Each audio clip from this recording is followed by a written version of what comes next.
Across 1,000 star systems, the will of Empress Zorgothal was law. Her fleets could blot out suns. Her voice silenced entire galactic councils. She was a figure of absolute power, carved from starlight and steel, with just one tiny vulnerability. Actually, 3 of them, her children, known across the galaxy as the Tiny Terrors.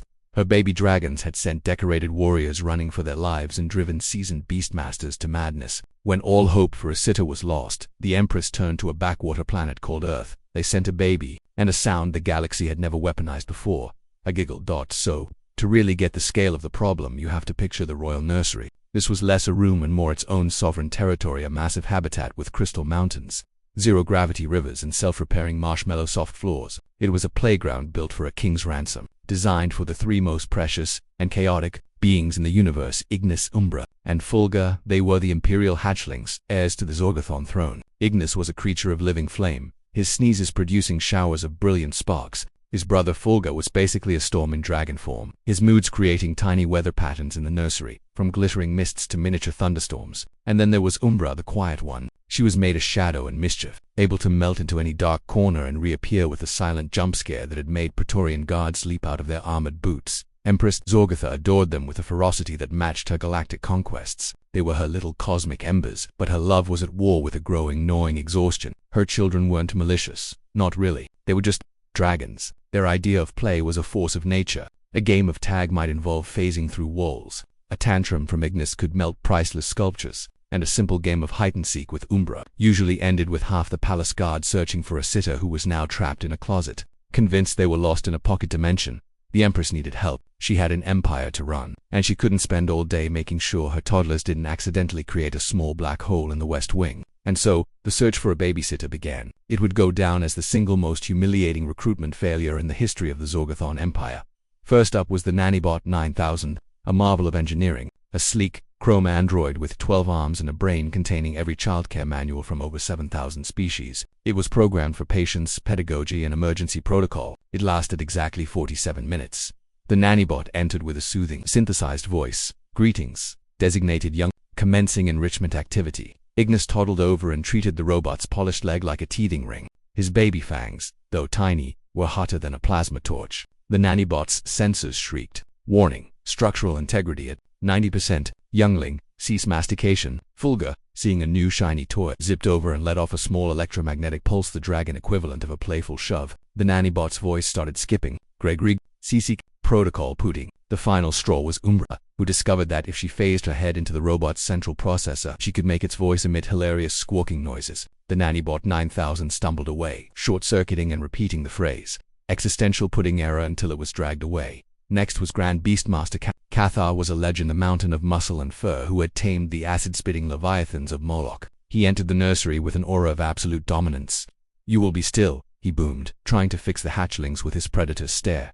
The dragons paused. They'd never been spoken to like that. It was interesting. Umbra, a master of illusion, decided to play along. She projected an image directly into Cathar's mind, the one thing the great Beastmaster truly feared. A tiny, fluffy, 6-legged creature from his homeworld known for its terrifyingly cute squeak. Cathar's eyes went wide. He didn't see 3 baby dragons. He saw a horde of fluffy squeakers tumbling towards him. His composure shattered. He shrieked, turned, and fled, crashing straight through the nursery door. He didn't stop until he'd commandeered a cargo freighter and was headed for the safety of the Outer Rim.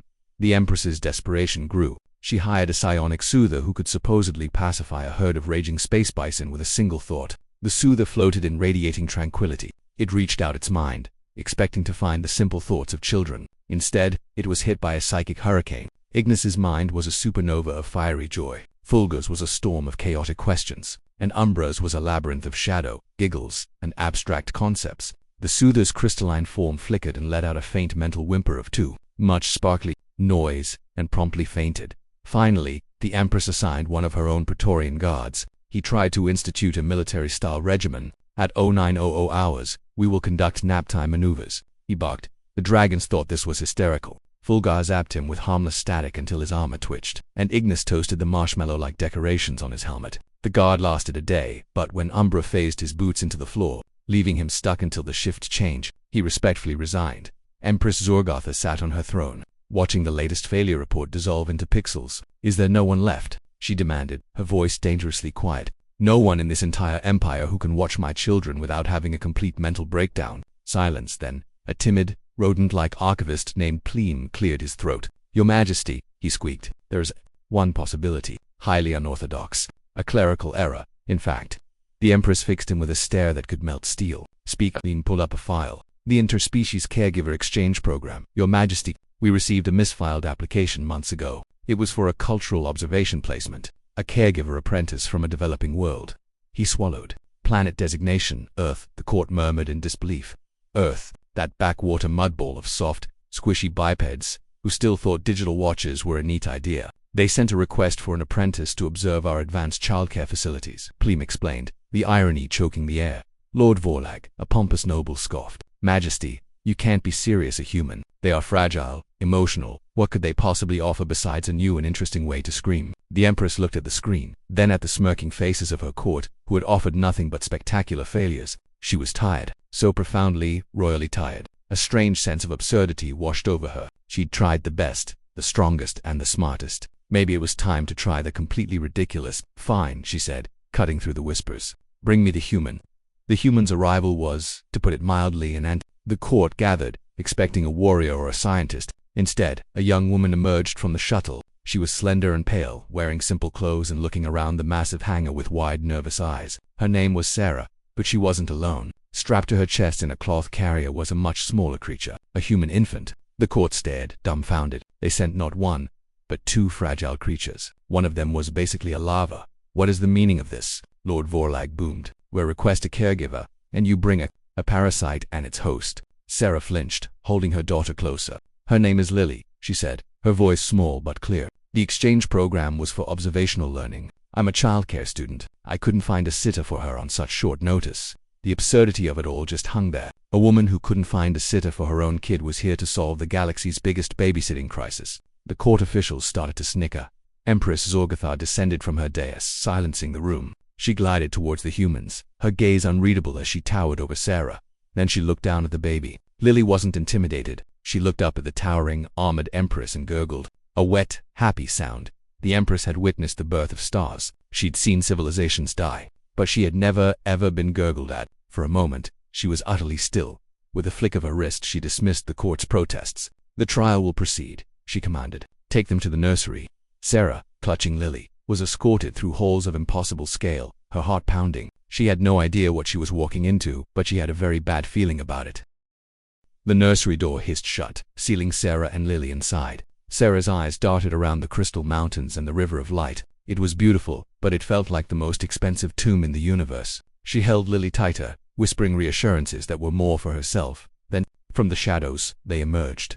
First, Ignis, his scales glowing a malevolent red as he let out a plume of hot sparks that sizzled in the air. This was his go-to move. Then Fulgur, a tiny thundercloud crackling over his head as he let out a low, rumbling growl. This was the combo that sent Beastmaster Cathar running. And finally, Umbra detached herself from a shadow, coalescing into a nightmarish shape with too many eyes and a silent, gaping maw. Their symphony of fear, it had never failed. Sarah's blood ran cold. She was paralyzed by pure primal terror.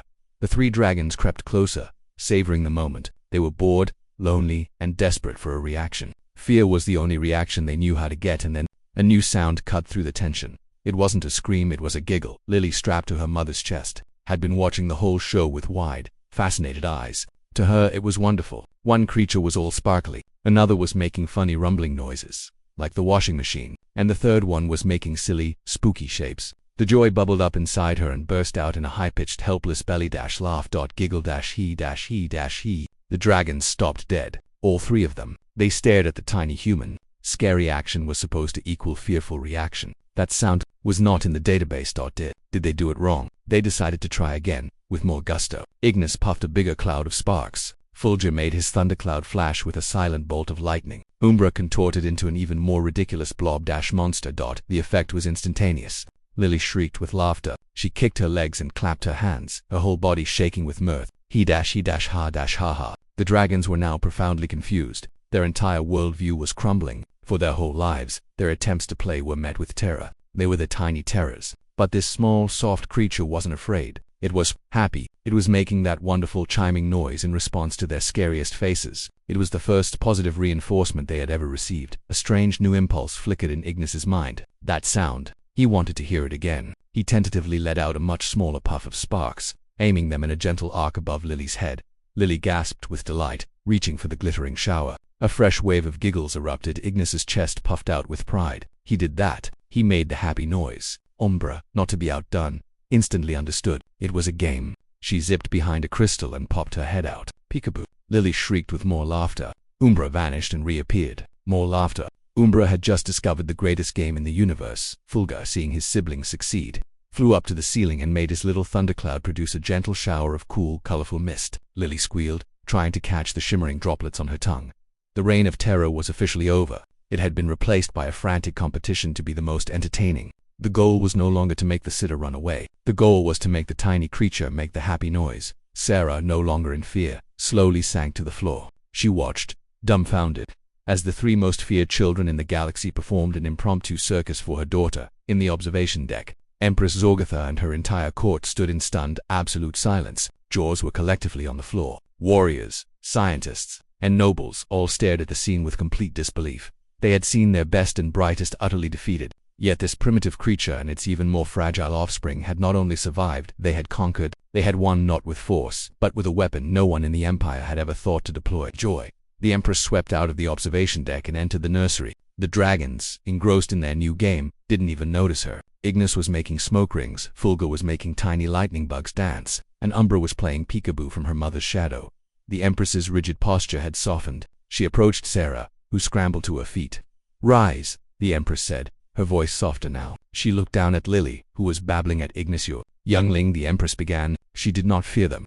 "She doesn't know how," Sarah whispered. "She's just a baby." She thought they were playing. The Empress reached out a clawed, regal hand and gently stroked Lily's soft cheek. Lily grabbed the Empress's finger and gave it an exploratory chew. The Empress didn't pull away. A strange, unfamiliar warmth spread through her chest. From that day on, everything changed. Sarah was given the title of Royal Caregiver, the most prestigious job in the Empire, and Lily became the royal playmate, the beloved sister to the three dragon heirs. The nursery became a place of laughter and games, very strange games, but games nonetheless. The bond between the human child and the three dragons became a legend. The Empress had learned the most valuable lesson of her long reign. She had tried to control her children with power, discipline, and fear, and had failed. Humanity, in its apparent weakness, had shown her a better way. They had shown her that the greatest force in the universe wasn't the fire of a star or the might of a fleet, but the simple, disarming power of a child's laughter.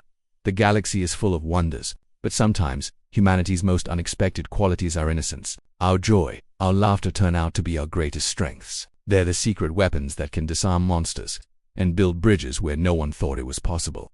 If you enjoyed this story, please show your support by hitting the like button and subscribe for more tales from across the universe. Let us know in the comments what you think is humanity's most surprising superpower. Thanks for watching.